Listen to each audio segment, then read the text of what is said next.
Mesdames, Messieurs, chers téléspectateurs, bienvenue. Merci de nous rejoindre dans le grand débat d'Africa 24, grand débat consacré au processus électoral en cours ici au Cameroun, d'où nous émettons en direct. Grand débat qui va recevoir un certain nombre d'invités et surtout de représentants de candidats sur ce plateau. Et ce processus électoral doit conduire à l'élection d'un nouveau président le 7 octobre prochain. Grand débat qui s'intéresse aujourd'hui à la démocratie camerounaise et au fonctionnement des institutions. Autour de cette table, 4 invités. D'abord, Madame Hermine Patricia Tomaïdo Ndam-Djoya. Elle représente le candidat Adam Ndam-Djoya. Merci. Chère Madame. Monsieur, de nous convier à ces instants agréables de débat autour des fondamentaux de fonctionnement des institutions démocratiques. Merci beaucoup, Madame Djoya. Également sur ce plateau, Monsieur Daniel Mpon à Remis. Il représente le candidat Gaga Amanadi. Merci beaucoup, Monsieur Remis. Merci, Monsieur. Merci pour l'invitation et je suis heureux de faire partie de vos invités de temps en temps.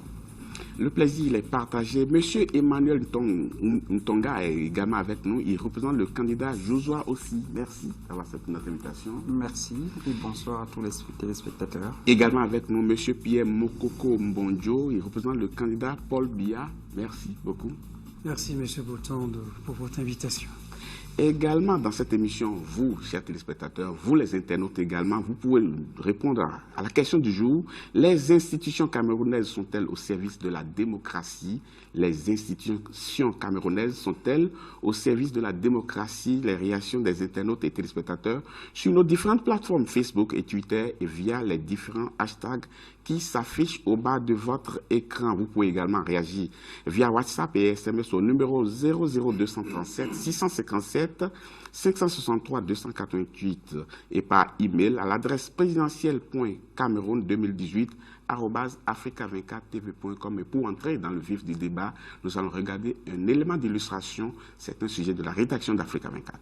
Le 18 janvier 1996, la réforme constitutionnelle du Cameroun instaure de nouvelles institutions, à savoir le Conseil constitutionnel et le Sénat. Le Sénat représente les collectivités territoriales déconcentrées et est en charge de l'adoption ou de l'amendement des lois au Cameroun. Le Conseil constitutionnel, lui, a la responsabilité de réguler le fonctionnement des autres institutions étatiques. La mise en place progressive de ces institutions entre 2013 et 2018 s'inscrit dans le processus de démocratisation du pays, une démarche encore en construction au Cameroun. La démocratie camerounaise, je préfère généralement qu'on parle de démocratisation. On est toujours, c'est un processus vers lequel on tend. La démocratie, c'est déjà la perfection, la phase terminale. Et aucun pays du monde n'a atteint cette phase. Donc, nous avons des avancées, mais également il y a des éléments qui fragilisent ce processus. Au Cameroun, le Sénat est composé de 100 membres, dont 30 nommés par le président de la République. Le RDPC, le parti au pouvoir, occupe 63 sièges de la Chambre haute du Parlement, dont le président est désigné par le chef de l'État. Des experts estiment que dans sa configuration actuelle, le Sénat ne peut jouer pleinement son rôle dans le contrôle de l'action gouvernementale. Cette configuration empêche qu'il y ait une véritable représentation des collectivités territoriales décentralisées. Parce que les représentatives sont des assemblées élues. Il est donc incongru d'avoir des personnes nommées dans une assemblée élue. C'est un vice à la représentation et donc un vice à la démocratie. En 2008, le mandat des membres du Conseil constitutionnel a été réduit de 9 à 6 ans renouvelables. Des observateurs relèvent que cet amendement risquerait de compromettre la crédibilité de l'institution. Pour eux, la dite mesure alignerait les décisions du Conseil constitutionnel à la vision du dirigeant en place. Or, le Conseil constitutionnel a pour principale mission d'assurer la constitutionnalité des lois et la validité des résultats des élections. En 1996 et même en 2004, lorsque les textes ont été édictés, ce Conseil inspirait véritablement confiance. C'était prévu pour 11 membres, pour un mandat de 9 ans non renouvelable, ayant un mandat plus long que celui du président de la République. Donc, ils n'étaient pas contraints d'être aux ordres du président qui était en exercice parce que leur mandat allait au-delà et il n'était pas renouvelable, ce mandat. Donc, on pouvait s'attendre à ce que des gens y travaillent en âme et conscience. La révision intervenue en 2008, en réalité, a vidé ce Conseil constitutionnel de cette garantie réelle qui pouvait donc sous-tendre l'expectative d'une réelle transparence électorale. Pour construire des organes étatiques forts, des institutionnalistes préconisent un changement dans la mise en œuvre de leur mission. Ils appellent également à l'autonomisation financière des institutions afin de réduire leur dépendance vis-à-vis de l'exécutif. Et nous revenons sur ce plateau pour amorcer le débat avec Mme Djoya. Comment se porte la démocratie camerounaise? Je dois commencer par... je vais un peu expliquer. Je suis obligée aux téléspectateurs, parce que ce n'est pas donné que tout le monde sache que démocratie, c'est pouvoir au peuple, demos kratos. Et donc, en principe, elle a des valeurs et des principes qu'il faut respecter. Et donc, dans une société qui se réclame être démocratique, les institutions donc doivent faire en sorte que le pouvoir revienne au peuple, c'est-à-dire qu'on se rassure à travers tous les domaines des secteurs de la vie nationale que le peuple est représenté dans sa grande majorité réelle. Là, dans le principe. Oui, donc quand je dis dans sa majorité réelle, c'est parce qu'il y a des majorités qui ne sont vraiment pas réelles du tout et qui faussent le jeu démocratique. C'est pour dire que au Cameroun, nous sommes censés en principe être une démocratie parce que nous disons toujours que au départ, nous étions privilégiés, nous étions sous mandat de la SDM. C'était un privilège parce que nous n'avons pas connu la colonisation telle que les autres. C'est important de revenir aux fondamentaux, aux sources de l'histoire du Cameroun. Nous sommes passés sous tutelle des Nations Unies. Les Camerounais pouvaient directement aller aux Nations Unies porter les pétitions. Et ça, c'est des principes, c'est une façon de faire qui était déjà une amorce et traçant la voie démocratique pour notre pays. On a vu les nationalistes, les indépendances, comment on y est arrivé. Et avec la formation des institutions, le Cameroun s'est affirmé une république démocratique. Et donc, normalement, les institutions dans une république qui garantissent la représentativité du peuple, la souveraineté nationale... En tout cas, tout cela a été prévu par la Constitution. C'est très important. Parce que c'est très bien de rappeler les faits historiques. Oui, mais aujourd'hui, dans ce qui se passe, est-ce que vous vous retrouvez à travers cette démocratie-là, justement?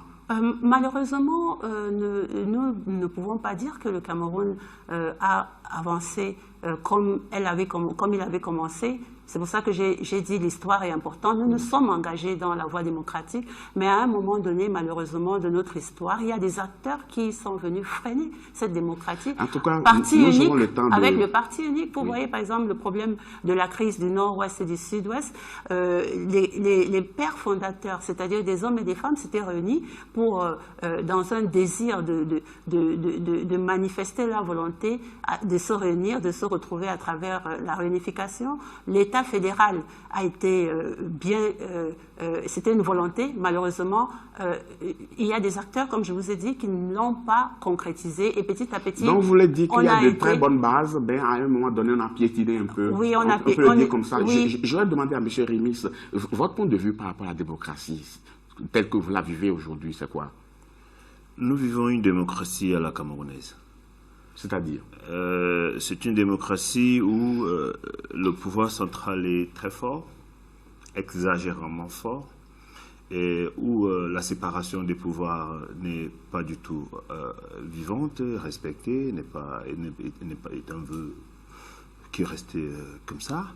Nous vivons dans une démocratie où les libertés fondamentales, elles sont très bien déclinées dans la loi fondamentale, mais dans leur pratique au quotidien sont piétinées. Nous vivons dans une démocratie où, comme vous pouvez constater ce que nous sommes en train de vivre aujourd'hui, un axe majeur de la vie d'une république, donc le jeu démocratique devrait s'exprimer à travers l'élection du président de la République. Nous constatons dans cette démocratie-là combien ne serait-ce que les candidats partis à cette élection sont traités en deux poids deux mesures. Ça un peu également... Vous avez le temps de nous donner des précisions sur cela, parce que ça me semble flou quand même. Naturellement, oui. Avec beaucoup de plaisir, mais en réalité, je ne trahirais, ce serait un secret de polichinelle. Cette démocratie, en même temps également, c'est cette démocratie où la détention d'un certain nombre de pouvoirs permettent des fois à l'hégémon principal de se permettre de jouer sur des fils un peu... Je vais prendre un exemple. Je prends un exemple. Oui, très rapidement. La désignation des membres du Conseil constitutionnel devait incomber au chef de l'État et à d'autres institutions. La transparence autour de cette désignation est restée quelque chose d'insatisfait pour le peuple. En tout cas, je reviendrai tout à l'heure, je vais vous demander quelles sont ces institutions-là qui doivent désigner les autres membres, pourquoi ils ne l'ont pas fait, si les institutions sont réellement indépendantes. Je vais demander d'abord à M. Ntonga, toutes les institutions prévues par la Constitution aujourd'hui, existent-elles, fonctionnent-elles aujourd'hui au Cameroun? Moi, je vous dirais non. Non. Aujourd'hui, nous sommes dans un Cameroun qui fonctionne selon les vœux d'une personne, selon les désirs d'une personne, selon les calculs d'un régime. Comme vous le voyez, comme M. Rebs l'a dit, au Cameroun, la démocratie est piétinée. Complètement. Rien n'est respecté. Le SDF a lutté depuis des années. C'est mon parti, oui, que je représente, oui, a lutté depuis des années pour essayer d'instaurer la vraie démocratie au Cameroun. Nous avons lutté vous allez voir aux prochaines élections, il y aura un bulletin unique. Déjà, c'est une victoire. Et la lutte continue parce que nous exigeons dans les échéances futures à avoir ne serait-ce qu'un deuxième tour pour une présidentielle. Vous voyez? Pourquoi pas le faire? Parce que la Constitution, dans sa mouture actuelle, prévoit une élection à un seul tour. Oui, mais on pouvait la réviser. Tout à fait. Ouais. Avant de donner la parole à M. Moukoko Mbonjo, je vais donner lecture d'une réaction d'un téléspectateur. Il s'appelle Xavier René depuis Douala. Il dit « Au Cameroun, je peux vous dire qu'il n'y a pas de démocratie, encore moins au niveau des institutions. Tout est en faveur du RDPC et ceci est dû à un niveau très avancé de corruption. » M. Moukoko Mbonjo, qu'est-ce que vous répondez à ce téléspectateur? Non. La démocratie fonctionne bien au Cameroun. Le Cameroun vient de loin. De loin, je ne vais pas remonter au début du siècle dernier. Mais nous sommes passés par une phase que à peu près tous les pays africains sont passés par la phase du parti unique. Et puis il y a eu une démocratisation progressive, d'abord au sein du parti unique, et puis une ouverture, multipartisme qui est actif, des institutions qui fonctionnent, des partis politiques qui concourent à l'expression du suffrage, qui sont activement impliqués dans le jeu politique. Et je voudrais dire qu'il faut toujours faire attention de ne pas confondre les institutions juridiques avec les forces politiques. J'aurai le temps de revenir sur ça tout à l'heure. On va continuer dans cette émission et parler maintenant d'une institution phare quand même, le Conseil constitutionnel. Madame Dioya, le Conseil constitutionnel, c'est une institution prévue par la Constitution, mais on a mis beaucoup de temps pour pouvoir l'installer, pour pouvoir désigner ses membres. Est-ce que c'est parce que ce n'est pas très important qu'on a mis autant de temps, plus d'une vingtaine d'années?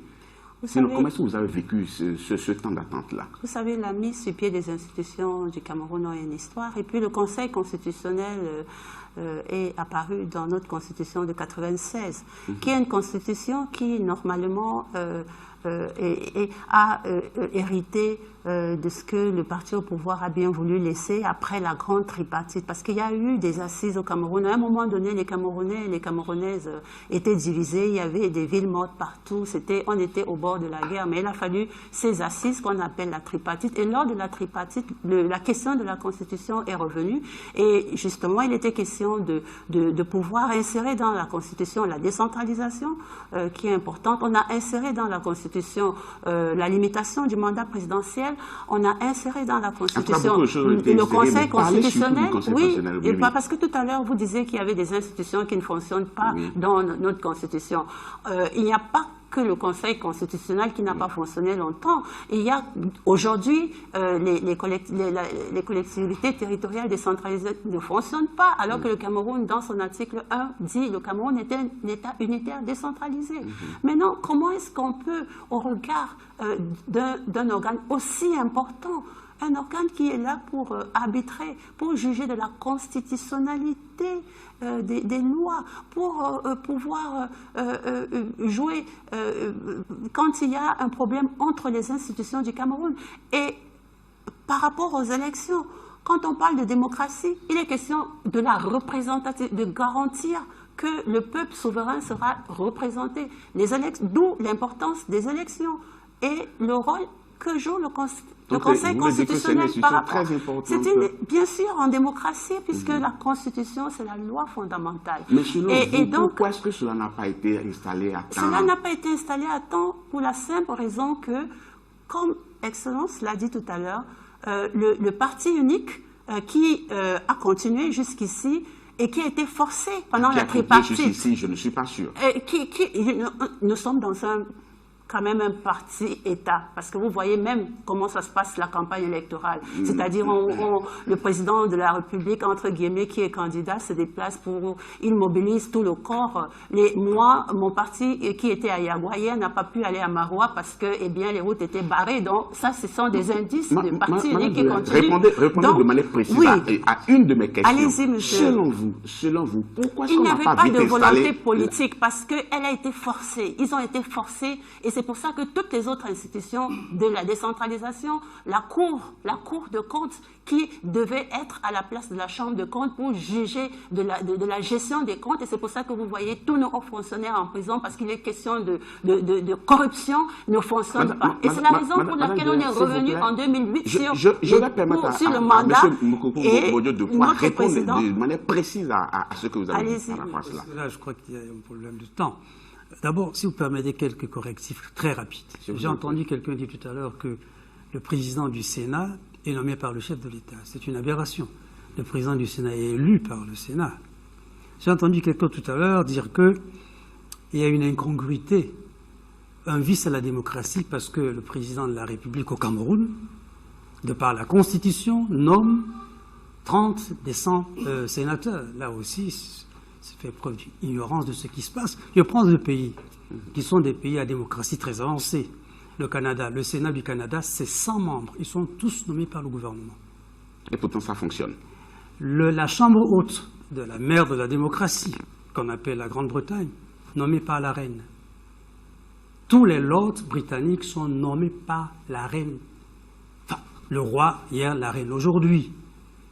Cela n'a pas empêché que la Grande-Bretagne reste et demeure la mère de la démocratie. Le correctif est fait. Maintenant, pour revenir à la question de manière précise et parler de la Cour, du Conseil constitutionnel, pardon, pourquoi est-ce qu'on a mis du temps à installer cette institution-là? Je dois faire des correctifs. Parce que, madame, l'honorable parle de la tripartite. Oui. Moi, je suis un acteur majeur de la tripartite, elle le sait. J'ai négocié avec son mari.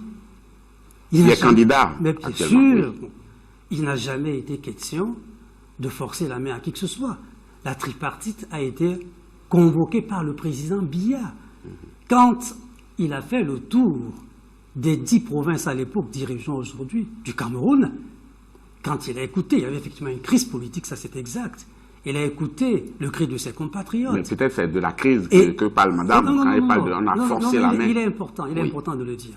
Et il a demandé au Premier ministre, dont j'étais le conseiller spécial et porte-parole de Sadou Ayatou à l'époque, de convoquer une rencontre réunissant les représentants des partis politiques, les représentants des pouvoirs publics et les personnalités indépendantes. C'est par la suite qu'on a appelé cela une rencontre tripartite, avec deux points à l'ordre du jour. S'il vous plaît. C'est très important. Deux points à l'ordre du jour. La loi électorale, qui est une loi de consensus, on reviendra sur ça tout à l'heure, et le décret portant accès des partis politiques aux médias audiovisuels de service public. Et puis il y a eu un troisième point qui a été inscrit au cours des débats sur les questions d'ordre constitutionnel. Et le président Biya a respecté non seulement la loi, le projet tel qu'il a été fait à la tripartite, pas une virgule à changer. Le décret, qui a toujours cours jusqu'aujourd'hui, a été respecté à la lettre. Ce décret a été rédigé par les participants à la tripartite, ainsi que la loi électorale. Maintenant, pour arriver aux institutions. Oui, s'il vous plaît. Aux institutions. Oui. Les institutions.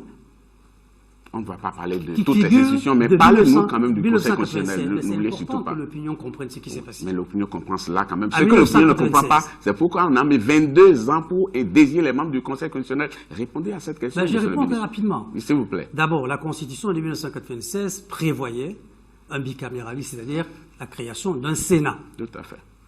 Le Sénat comme l'a dit M. Rimis tout à l'heure, et je corrige en même temps, le Conseil constitutionnel, c'est 11 membres. Il y a 3 qui sont nommés par le président de la République, dont le président, désigné. Il y a 3 qui sont désignés par le président de l'Assemblée nationale après avis du bureau. Il y a 3 qui sont désignés par le président du Sénat après avis du bureau du Sénat. Et 2 qui sont désignés par le Conseil supérieur de la magistrature. Donc, on veut dire que les 11 membres ne sont pas désignés par le président de la République. Pas du tout, mais c'est une aberration. Oui, mais, ce n'est pas qu'on est de la Constitution de son pays. Il y a un problème qui se pose. Non, Comment se fait-il que la majorité des Camerounais pensent que c'est le président de la République qui désigne les 11 membres? Et là-dessus, si vous permettez, je vais demander à M. Rimis. Il y a une différence entre désigner et nommer. Oui. C'est-à-dire que le président du Sénat désigne 3 membres. Oui. Le président de l'Assemblée désigne 3 membres. Le président de la République désigne 3 membres. Oui. Le Conseil supérieur de la magistrature désigne 2 membres. Et cette composition est constatée par décret du président de la République. C'est cela. S'il y a eu un retard dans la mise en pied, la mise sur place du Conseil constitutionnel, c'est la dynamique politique. Il n'y avait pas encore de Sénat. Il n'y avait pas encore de Sénat. Il a fallu que le Sénat soit mis en place de manière à ce que le président du Sénat puisse effectivement désigner les 3 membres. Voilà ce qui s'est passé historiquement. Je vais demander à M. Rimis, qu'est-ce qui vous fait dire que les autres membres qui devant composer ce Conseil constitutionnel n'ont pas été désignés par les institutions auxquelles cela a été affecté normalement? Pourquoi vous avez l'impression que c'est le président de la République qui a désigné tous les membres? Ce n'est pas une impression, M. Babilas. Et le ministre Moukoko à côté de moi le sait parce que il serait très bien venu de sa part de nous désigner les différents membres issus des différentes institutions dont il a fait allusion tout à l'heure. Je ne suis pas sûr qu'il le fasse. Vous voulez dire que l'Assemblée nationale n'a pas désigné ses membres? Il nous dira quels sont les membres que l'Assemblée nationale a désignés dans le Conseil constitutionnel que nous connaissons aujourd'hui. Oui, je peux vous dire que je suis membre du bureau de l'Assemblée nationale, mais je n'ai jamais été consulté pour la désignation du membre du Conseil constitutionnel. C'est la réalité, Excellence, donc acceptée. Et c'est une question de fonctionnement des institutions, parce que c'est inadmissible. Et c'est comme ça que ça se passe partout. En tout cas, Mme Dioya est députée et siège au Parlement. Si l'Assemblée nationale a désigné des membres, la moindre des choses, c'est que tous les membres, tous les députés devraient être au courant de cela. Monsieur le ministre, est-ce qu'il n'y a pas quelque chose qui n'est pas très clair? Et c'est cela qui, justement, donne l'impression que c'est le président de la République qui a désigné et en même temps nommé tous les membres. Moi, je peux vous dire, je ne vais pas le révéler, que moi, j'ai vu la correspondance du président de l'Assemblée nationale adressée au président de la République, la correspondance du président du Sénat adressée au président de la République. Au départ, d'ailleurs, il y avait une confusion. Au départ, les 2 chambres pensaient qu'il s'agissait d'envoyer des députés au Conseil constitutionnel. Ça a permis, on a pris un peu de retard. Et par la suite, ils ont compris qu'il s'agissait pour eux de désigner des membres qui ne sont pas issus de la Chambre, mais qui sont choisis par eux. Et il y a des correspondances qui existent entre le président de la République... Je vais demander à M. Ntonga, est-ce que c'est juste un problème de communication? Est-ce que c'est le bureau de l'Assemblée nationale qui n'a pas communiqué sur le mode de désignation de ces membres au sein du Conseil constitutionnel, ou bien c'est un tour de passe-passe entre le président de l'Assemblée et le président de la République? Je vais juste vous dire que c'est un mensonge. Écoutez, vous venez d'écouter ce que Madame la députée à côté de moi vous a dit. Elle est députée à l'Assemblée nationale. Je suis membre du bureau. Et membre du bureau. Elle n'a jamais apprise qu'il y a eu une correspondance, comme Monsieur le ministre est en train de dire. Ouais, jamais consulté. Le Conseil constitutionnel a été créé à la hâte par Monsieur Biya, qui savait qu'il y aura des élections et qui pense qu'à travers ce Conseil constitutionnel, qui va le légitimer auprès de l'opinion internationale. Il y a eu d'autres élections avant, sans Conseil constitutionnel. C'était le but de cette création, parce que avant, M. Biya a eu des problèmes aux dernières élections en 2011, quand la haute cour de justice, excusez-moi, la Cour suprême, voilà, voilà, ça a été tellement critiqué. Et donc, il a été obligé de créer cette Cour constitutionnelle à la hâte et de nommer ses amis. Vous pouvez juste voir des images de ces gens qui dansaient au cours de leur nomination. Vous voyez un magistrat qui danse parce qu'il a été nommé. Oui, mais monsieur Ntonga, je vais demander à Mme Djoya, comment est-ce que vous avez réagi quand bien même le groupe de l'opposition n'est pas majorité à l'Assemblée? Quand vous avez appris quand même qu'on a désigné des membres prérogatives qui relèvent quand même de l'Assemblée nationale à laquelle vous participez, et même vous êtes membre du bureau, comment est-ce que vous avez réagi? En fait, à l'Union démocratique du Cameroun, le parti que je représente, nous sommes des républicains et nous avons décrié, je suis membre de la commission des lois constitutionnelles, à chaque fois qu'un ministre passait dans ma commission, on décriait le fait qu'on avait besoin de cette institution. Et on s'est dit, ok, comme toujours, on se dit, c'est des Camerounais, on espère qu'ils vont être des républicains, des patriotes, des démocrates, mais malheureusement, le problème ici, c'est la nomination. Parce que quand Son Excellence dit que au Canada, en Grande-Bretagne... Oui, mais le problème, c'est l'approbation du président doit être juste comme une cerise sur le gâteau. C'est-à-dire que dans le fond, si moi, en tant que membre du bureau de l'Assemblée, je suis consulté pour faire une proposition réelle. En fait, le président va juste venir adouber, mais ce n'est pas le cas ici. C'est-à-dire que vous voyez que dans le fond, ces nominations du président sont des dictates. C'est des dictates. Il faut s'en rendre compte. Et c'est la même chose pour Elecam, par exemple. On est en pleine élection. Nous, on a toujours dit, c'est pas normal que le directeur général soit nommé par le président de la République. Madame Djoya, ce qui est sûr, la Constitution camerounaise a prévu le mode de désignation des membres du Conseil constitutionnel. Oui. Maintenant, dans son application, comment ça a été fait? On va continuer le débat, hein, on va quand même, avant cela, on va marquer une petite pause. Oui. Rectificatif parce que Son Excellence disait tout à l'heure que la tripartite a été respectée. Alors que non, la limitation du mandat à 5 ans a été enlevée en 2008. Vous voyez? Donc c'était le principe, c'est le problème du Cameroun, les Camerounais voulaient que le mandat du président soit limité. Vous voyez, aujourd'hui, alternant changement, c'est ce qui revient. Merci beaucoup, Madame Djoya. Monsieur Mbokoko, je sais que vous allez prendre la parole tout à l'heure, mais avant, marquons une petite pause quand même. Chers téléspectateurs, ne partez surtout pas, on revient dans quelques instants.